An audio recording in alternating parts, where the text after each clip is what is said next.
Coming up on Mountain News at 5:30, we'll have the latest from Baltimore, where a ship collided with a bridge, resulting in the bridge collapsing in just seconds. And Supreme Court justices weigh access to abortion medication, what the arguments revealed about how they could rule in the high-stakes case. Plus, more sunshine is on the way for the middle of the week. Your first alert forecast coming up as Mountain News at 5:30 starts now. Dedicated to Southern and Eastern Kentucky, this is WYMT Mountain News at 5:30. Good evening, I'm Steve Hensley. Investigators are looking for answers after a major bridge collapsed in Baltimore, Maryland. Early this morning, a cargo ship crashed into the Francis Scott Key Bridge, causing a large section of it to fall into the water.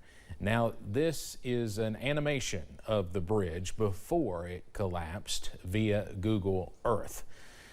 The search continues for 6 construction workers who were working on the bridge at the time. They are now presumed dead. It was around 1:30 in the morning when the vessel struck the bridge, causing it to collapse. Officials say the crew warned of a power issue and sent out a mayday before the collision. That may have helped save some lives. Here's what Maryland Governor Wes Moore had to say about the incident. All of our hearts are broken. We feel your loss. We're thinking of you. And we will always be thinking of you. So in the face of heartbreak, we come together. We embrace one another. And we come back stronger. It was reported the water in the Patapsco River was somewhere in the vicinity of 40 to 50 degrees. Human survivability at that temperature is just 1 to 3 hours. Leaders in neighboring states are willing to give a helping hand in this situation. Virginia Governor Glenn Youngkin says he has spoken with Maryland's top executive to offer help following the bridge collapse. Youngkin says so far no crews from Virginia have been requested or deployed, but added state secretaries and agency heads from both states have been coordinating resources throughout the day. We will have more about this from a local perspective coming up at 6. We are tracking some more gloomy weather as we go into your Tuesday evening. Up on first alert pinpoint Doppler, a few more light showers pushing into the Kentucky River Valley, also into the Big Sandy Valley. But notice the back edge of that rain moving close to I-75 as we zoom into Bell County, pushing into Knox County. Also some more light showers for Manchester, also close to Hyden for Leslie County, and same story for Jackson, also pushing into Magoffin County. A few more showers here as well. The good news, no severe weather, no thunderstorms, but we are tracking some more sprinkles or light showers as we go into this evening. Now some drier air is on the way, but notice as we zoom out, we are tracking a few downpours and thunderstorms close to Louisville.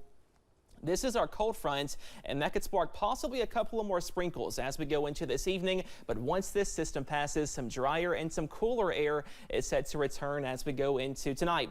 A live look right now, though, we are gloomy, also overcast and a little bit soggy in some areas. Some raindrops on the camera lens over in Jenkins. Most of us right now in the middle to upper 50s and a few areas close to 60 in Pulaski County, also moving into Wayne County. But as most of us wake up on Wednesday, a little bit cooler thanks to that cold front in the middle to upper 40s, and some drier air is on the way for midweek before some more rain chances for Easter weekend. Those details on the way in just a little bit.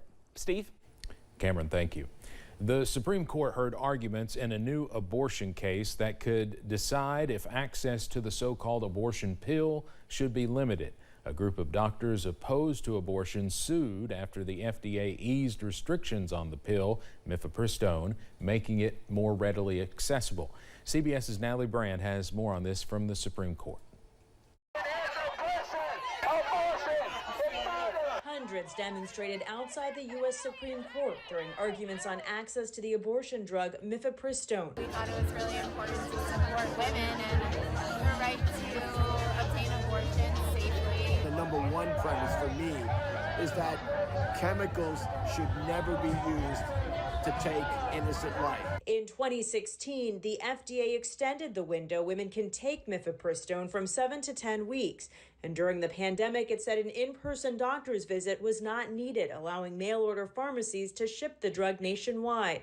Aaron Hawley, who argued on behalf of some doctors opposed to abortion, says the FDA violated the law when it relaxed restrictions. It's particularly appalling. The FDA based its 2021 decision to remove that in-person visit on studies it acknowledged were, quote, not adequate. But FDA's ultimate conclusion was that mifepristone could safely be dispensed without in-person visits. It had voluminous evidence, I think, to support that conclusion in 2021, and there's been no contrary evidence that's been introduced. The government also argued the doctors who brought the suit don't have legal standing because they were unlikely to be harmed by the changes. Under federal law, no doctors can be forced against their consciences to perform or assist in an abortion, correct? Yes, we think that federal conscience protections provide broad coverage here. During arguments, both conservative and liberal justices focused on the issue of standing. Legal analysts say they appear inclined to side with the FDA. Natalie Brand, CBS News, the Supreme Court. A final decision is expected by early July. Criminal charges against Texas Attorney General Ken Paxton will be dismissed. Paxton reached a deal with prosecutors to drop his security fraud charges. In exchange, he must pay $271,000 in restitution from his personal accounts, perform community service, and take legal education classes. The deal comes just weeks before he was set to stand trial on the charges he was indicted on nearly 9 years ago. Independent presidential candidate Robert F. Kennedy Jr. announced his selection for a running mate today at a rally in Oakland, California. He chose California attorney and philanthropist Nicole Shanahan, who spent $4 million to fund Kennedy's Super Bowl ad. Please listen to Bobby Kennedy in his own words. Take a look at his vision for America. It is a vision that I share too, as I spend the next 7 months of my life getting him on each and every ballot in this country. Shanahan has no prior political experience. She founded and heads an organization that directs funds toward women's reproductive science, environmental causes, and criminal justice reform. Public housing and the renewed efforts to revamp more than 1 million affordable housing units is getting renewed attention on Capitol Hill.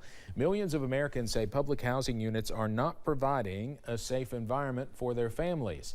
It's a growing problem some members in Congress say they are willing to invest millions in to fix. Representative Alexandria Ocasio-Cortez says most Americans live check to check, leaving low-income families at an even bigger disadvantage. We do not have to accept this. Right. We do not have to accept this world that we are living in now. We can imagine and we can achieve something new. Ocasio-Cortez and other lawmakers such as Bernie Sanders say this Green New Deal for Public Housing Act is something new, and the deal seeks to allocate more than $150 billion to improve the living conditions for more than 2 million Americans living in public housing during the next 10 years. The work to clear the aftermath of a fire that destroyed a Russian concert hall is complete. The Russian Emergency Ministry released drone footage of what remains of the building. The blaze was caused by suspected gunmen who launched the attack last Friday, resulting in at least 139 people being killed and more than 180 wounded. Wall Street Journal reporter Evan Gershkovich, who was accused by Russia of spying, had his pretrial detention extended by 3 months today. The U.S. government strongly denies the charges, which carry a sentence of up to 20 years in jail.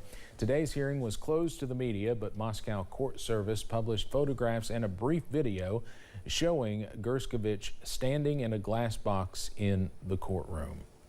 WikiLeaks founder Julian Assange has fended off immediate extradition to the United States to face espionage charges. The High Court in London, England, gave the U.S. government 3 weeks to assure them Assange would enjoy similar legal rights as U.S. citizens and that he would not face the death penalty. If the U.S. fails to give those assurances, Assange would be allowed to appeal his extradition at a hearing in May. Assange has fought extradition for the last 5 years. Coming up on Mountain News at 5:30, spring is a popular time for people to buy a home. We'll look at the state of the current housing market amid fluctuating mortgage rates. Plus, we are drying out tonight, but more moisture is looming for Easter weekend. Those details coming up.